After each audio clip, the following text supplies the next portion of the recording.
Okay, everyone, welcome back to another episode of the Chasing the Monster podcast here.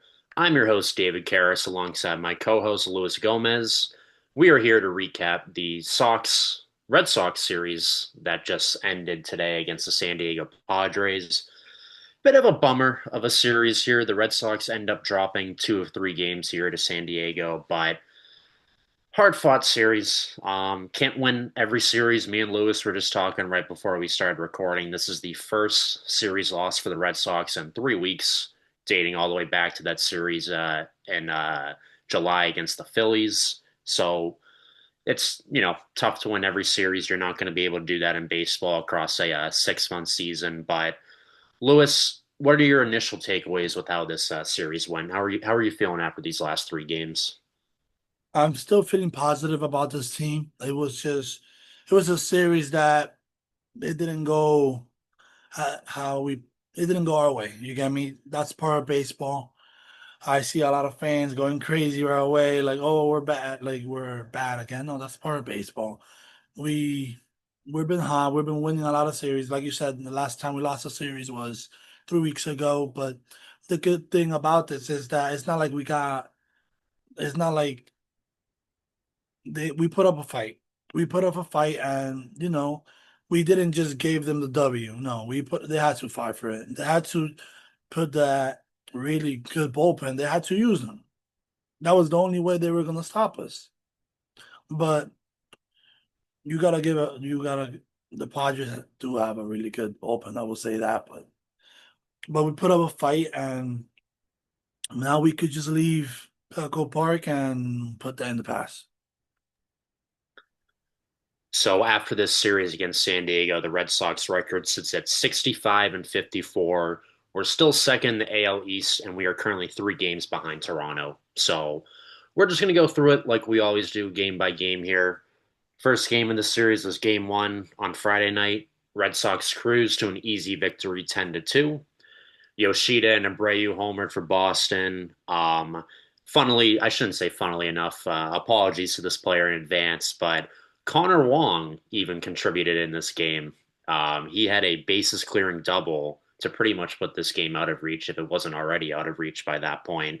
Yeah. He had more RBIs on this one swing than he had the whole season up until that point. So if Connor Wong's contributing, that's when it's really not your night if you're the opposition. But just not too much really to recap here. Just another dominant Red Sox win. Old friend Nick Pivetta was on the bump for San Diego in this one.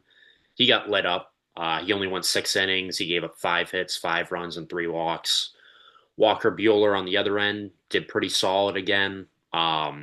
Gave us 6 innings of no run baseball. He's brought down his ERA to all the way down to 5.40 compared to it being at 6.45 back on June 29th. So you just love to see that. I mean, he's eating up innings. It's not, the sexiest form of pitching you'll ever see, but he's just getting the job done and alleviating some of the stress on the bullpen. But before you touch on your thoughts on the game here, Lewis, what are your thoughts on Walker Bueller's future with the Red Sox this season? Are you of the crew that this late in the season, we're in middle of August just about, that there's still a chance the Red Sox would DFA Walker Bueller if he slips up? Or do you think he's just here to stay for the rest of the season? Because I see some people on Twitter who are of the idea that maybe Walker Bueller is pitching for his life every time he comes on the mound for the Red Sox. I feel like we gave him a big, we paid him really good this year, $20 million. Um, to DFA him, that would look really bad. But it's not like, it's not like he lost velocity and stuff like that. He is still nasty. He could make that ball move, but the problem is that he's been missing with his like spots.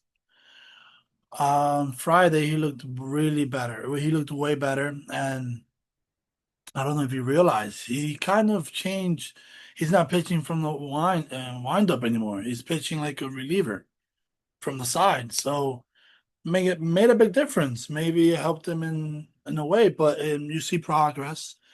So I don't. After that, I feel like we should definitely try to keep him there, especially if he pitched that good against a Padre team, and the Padres are really good.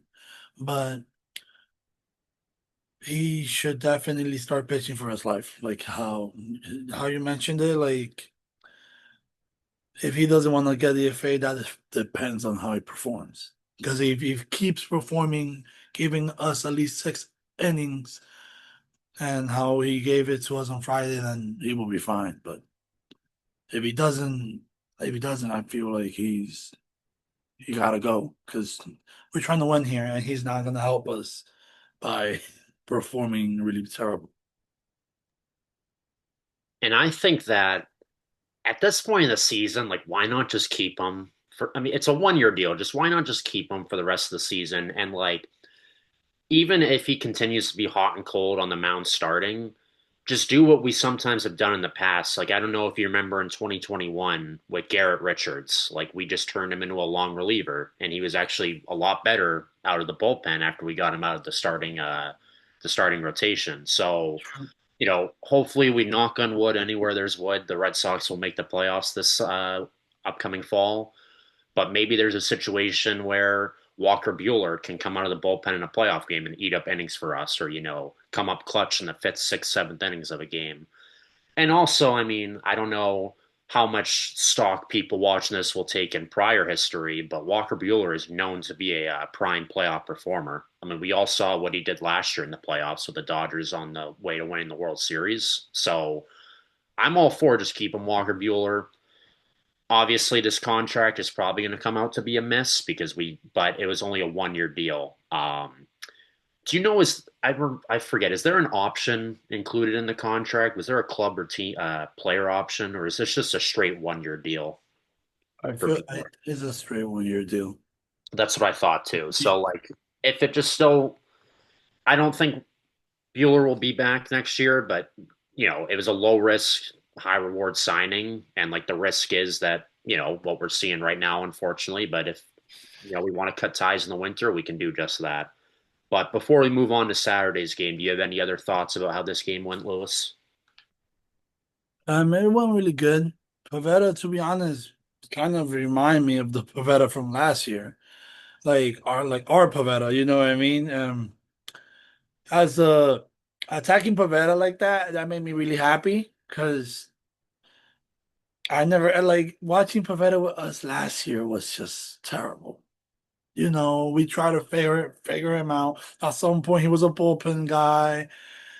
It wasn't, it never worked out. So I feel like really, it felt really nice because we've been rolling, we've been hot, and I would love to see your team keep it going. But yeah, couldn't complain about Friday night. Looked amazing. So we're going to move on here to last night's game, which is the most exciting game here in this mini 3 game series. This is the game we'll probably spend the most time talking about because this was a thriller and a lot definitely happened in this game. Unfortunately, though, the Padres would end up winning this game 5-4 in walk-off fashion. But we'll start from the beginning. This game got off to a great start for the Red Sox. Bregman had a double in the first inning, and then Duran drove him in with an RBI single to put Boston up 1-0. Then the Red Sox unfortunately had a bases loaded opportunity in the second inning that they missed out on, so they weren't able to build on their lead. And in the bottom of the second, the Padres were able to make the Red Sox pay as Xander Bogaerts took Giolito deep and to make it 1-1. That was actually Bogart's first hit in 4 career games against the Red Sox, and it happened to be a home run. So I know that one felt a little bit more extra special to him, being able to stick it to his old team. Um, what are your thoughts on Bogarts? Do you obviously we didn't know each other at the time that he departed the Red Sox, but were you sad when we lost out on him? And how has he been doing with the Padres, do you think? Um, I mean, when we lose a superstar like that, you definitely like sad, especially it's not like any superstar. He's been there like since 2013. His rookie year, he won it all right away. So it felt like, well, you kind of grow up seeing him. And then so weird after like you see him in a different uniform, but you kind of like thankful that the Red Sox didn't give him that type of contract. Um, he is really good. I will give it to him, but I feel like that's too much money. Too much money. Too many years. If he was younger, maybe, but I feel like at some point he's gonna be 36 and still have a big contract. So I feel like we should have never like resigned him because that's too much money the Padres were offering him. But I feel like Sanders is gonna be like, I don't know, because I feel like he hasn't been the same player since he went to the Padres. He hasn't been playing like the Sander Bogarts that we know. I feel like he's been getting hurt more in the Padres. So I feel like he's a little bit different. At some point, he was playing second base. Last year, he was a second baseman. Then now this year, a shortstop. It's like I feel like a different point of view, a different Sander Bogarts at this point.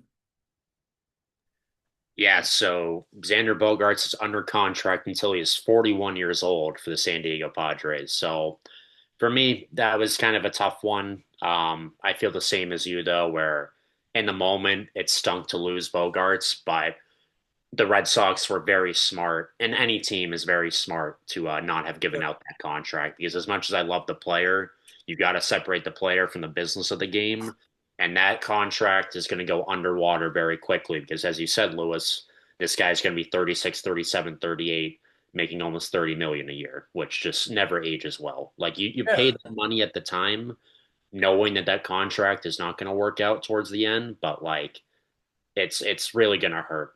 But I mean, obviously, we wish Bogarts the best. No hard feelings here.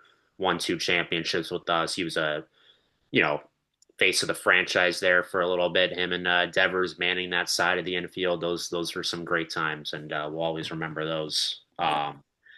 Getting back to the game though, a little bit of a weird thing happened here in the bottom of the top of the third inning, which resulted in the Red Sox scoring another run to get the lead back.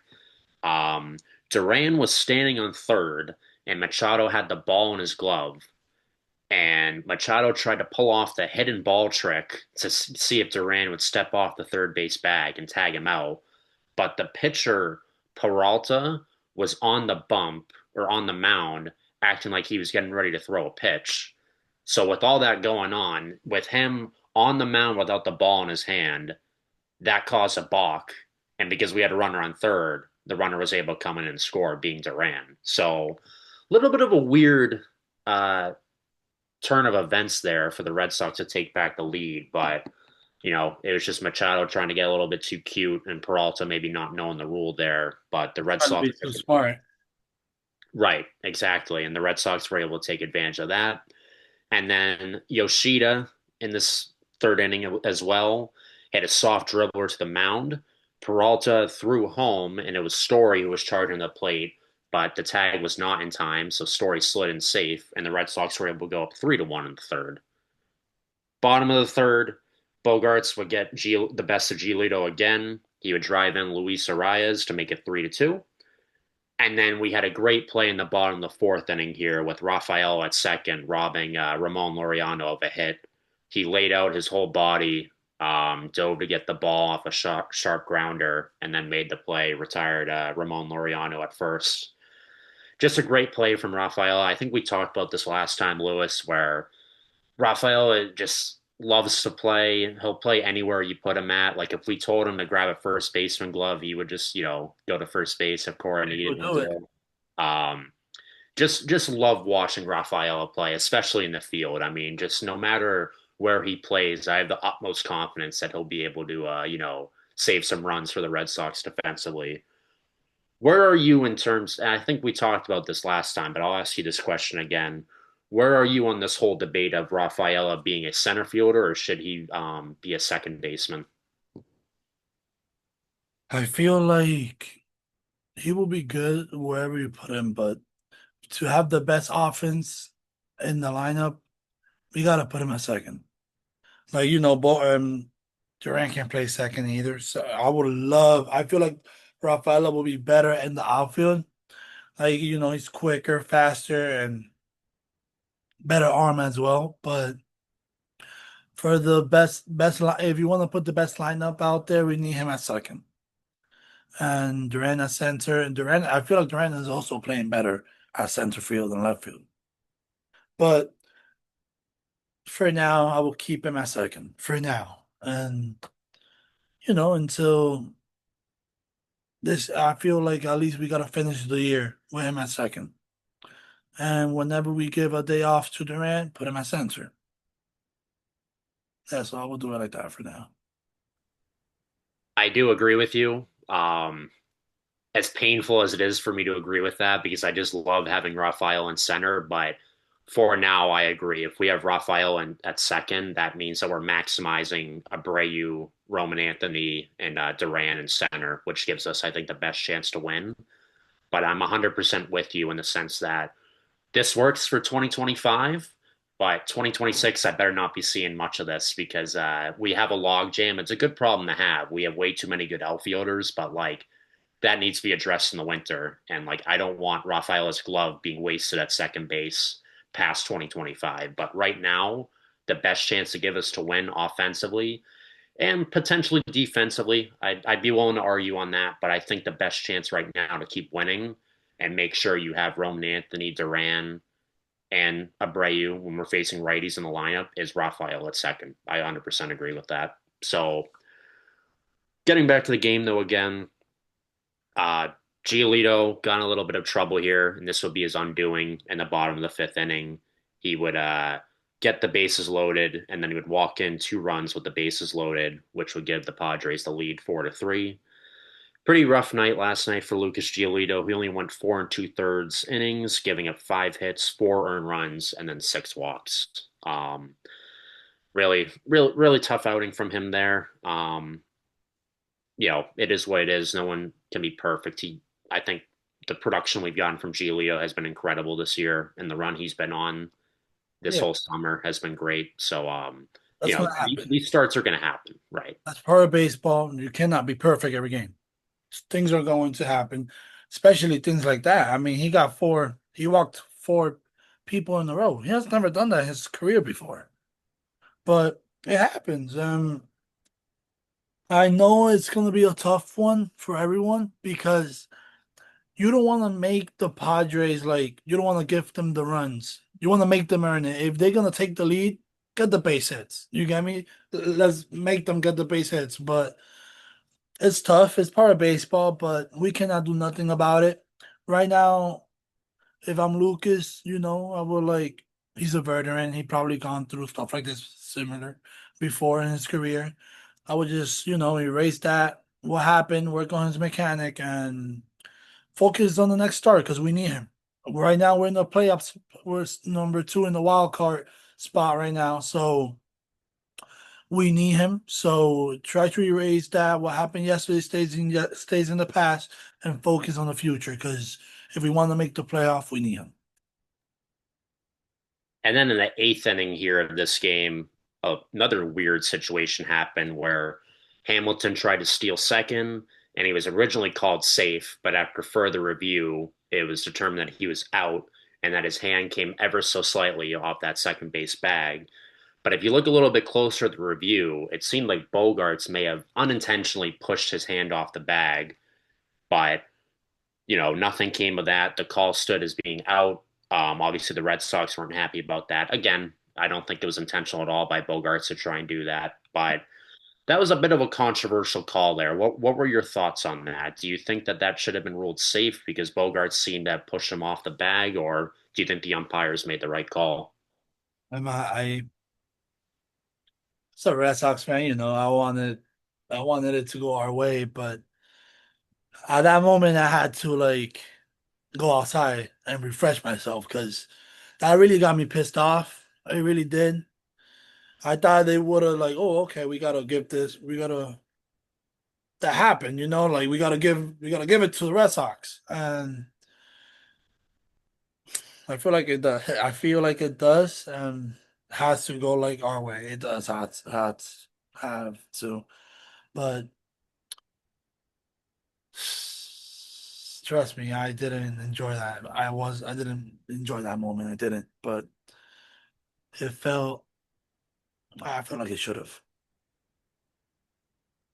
So the Red Sox would end up not being able to do anything in the eighth, but they would end up tying this game in the top of the ninth as Roman Anthony would hit a ground rule double to left center field to drive in Cedon Rafaela to make it 4-4. But the Red Sox would be able to do nothing in the top of the 10th inning and extras, as this game would go to extras. Even with the runner starting on second, the Red Sox could not drive him home, but the Padres would make them pay for that in the bottom of the 10th. Ramon Laureano would drive in Bogarts from second with a single to left field, and the Padres would win this game 5-4. Yet another one-run loss for the Red Sox this season, one of many, unfortunately. So, hopefully this doesn't come back to bite us in the butt come the end of September, early October. But yeah, it's never an easy pill to swallow losing a one-run game, and we've done that right around 20 times this year. Especially, yeah, especially games that we feel like it should have been ours. I feel like we should have won that game, but so like the second inning really hurt us that we didn't score a run in the second inning. I feel like in that situation we should have definitely scored at least one, at least. And then I felt like also with Giolito walking people, bases loaded, walking two runs, instead of making them earn it. I mean, it's part of baseball, but it could be frustrating games like that. But we can't do nothing about it. It's part of baseball, and that, especially when you play every day, things are not gonna go the same. Baseball is weird sometimes.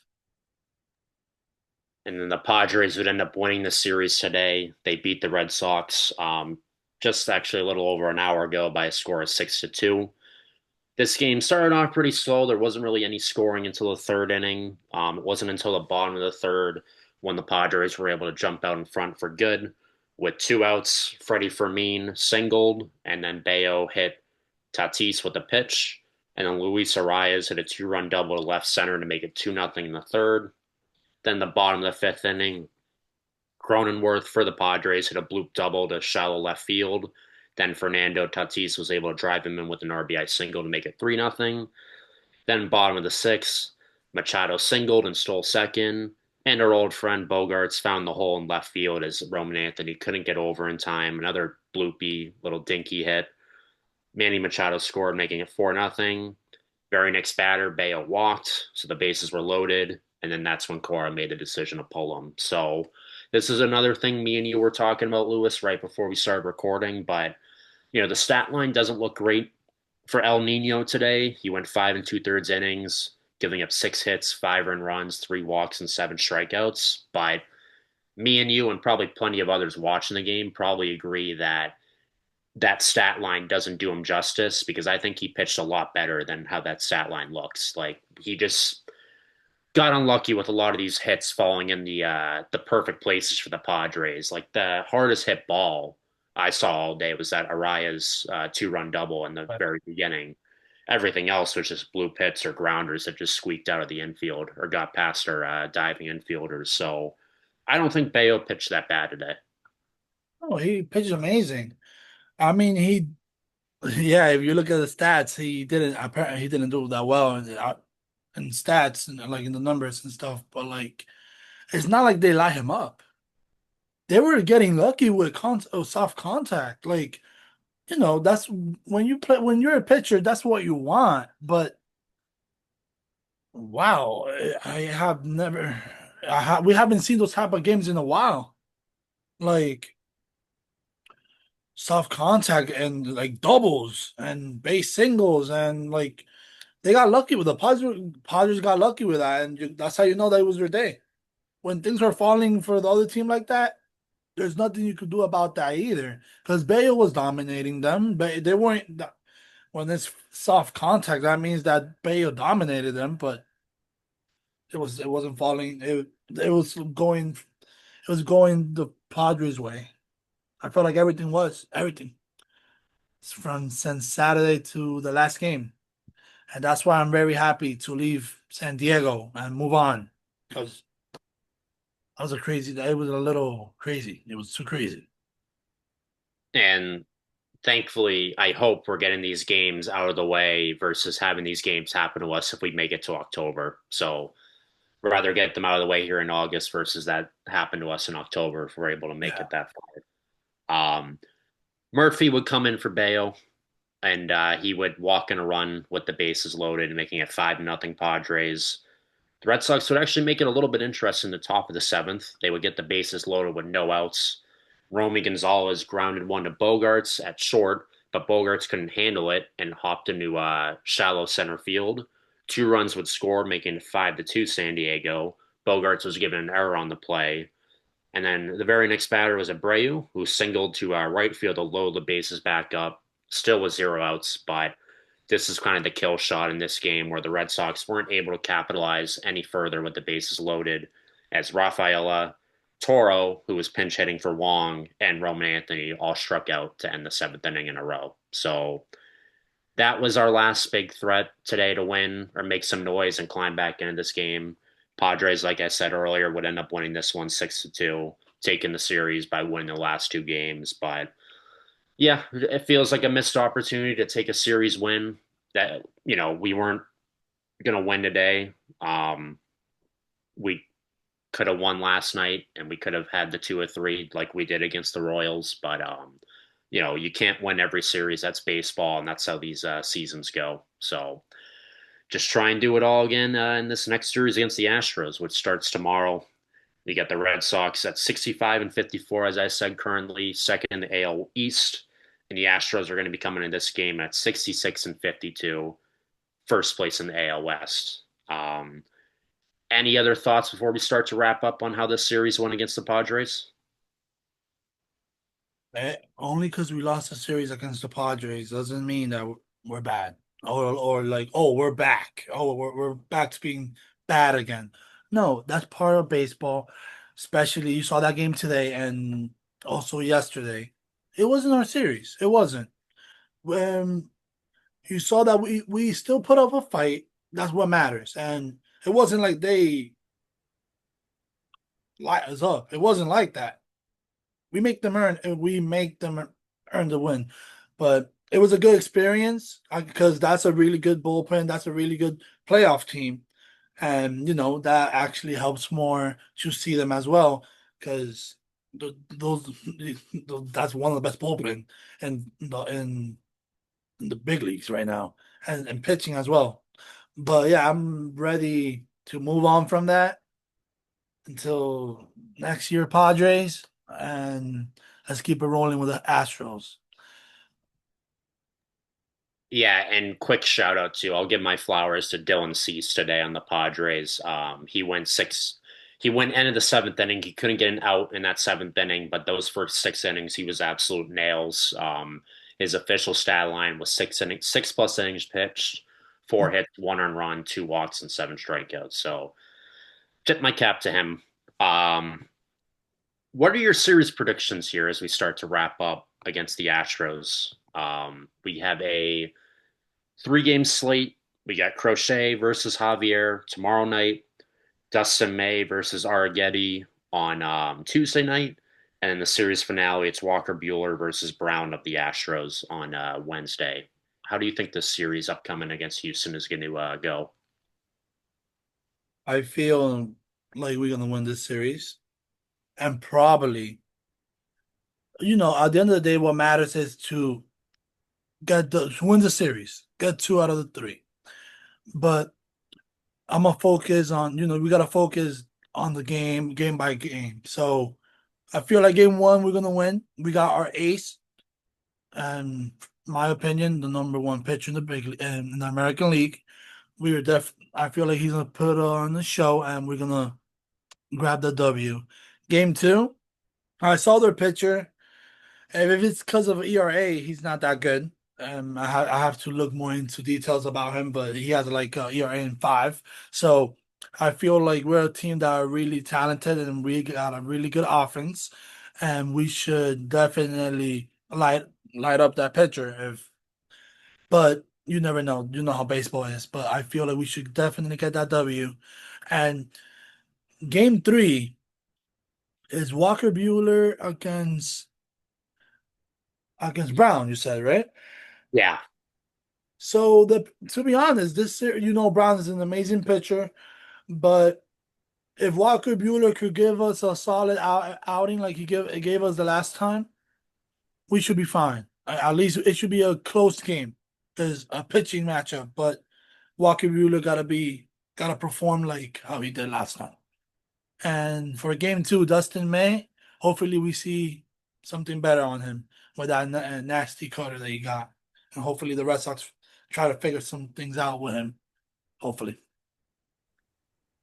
I'm gonna say we win 2 or 3. I think we win the first 2 games. Like you said, Lewis, our ace being on the mound tomorrow night. Crochet's always giving us a good chance to win all season. I think we have no choice but to try and win the second game. Or we want to try and win every game, obviously. Let me rephrase that. But I think the second game is going to be super important to win because it's two struggling pitchers going up against each other. It could be an offensive outpouring. Hopefully, we can win that game because I don't have the most faith in the world in Walker Bueller being able to outclass Brown on the Astros in the third game. If I had to pick a scheduled loss, it'd unfortunately be that third game. But hopefully we're able to take the first 2 games and be able to win this series because that's all it is really about at this point yeah, and throughout the whole season. Just win the series, win the series, win the series. especially versus a good team. Okay, forget about the Padres, forget about that series. The good thing is that we put a good job. We did we. It wasn't like they blew us. You get me? It was a series that went their way. We haven't lost a series in 3 weeks, so there should be definitely no panic. And now I feel like we're in Houston, different state, different city, different different stadium. The ball runs different in that stadium, so we should definitely be fine. And then we should definitely hopefully win 2 out of 3, and come back home to Fenway versus the Marlins on Friday. Alrighty. Well, that is going to do it for this episode of Chasing the Monster. I want to thank everyone for watching. We love pumping out this content for you guys. We're getting back into the swing of things right before the season ends. So if you like these videos, make sure to hit that like button, that subscribe button, and we will keep coming at you with these videos every week with series recaps. All right, everyone, that's going to do it for today. Thanks for watching. Take care. Peace.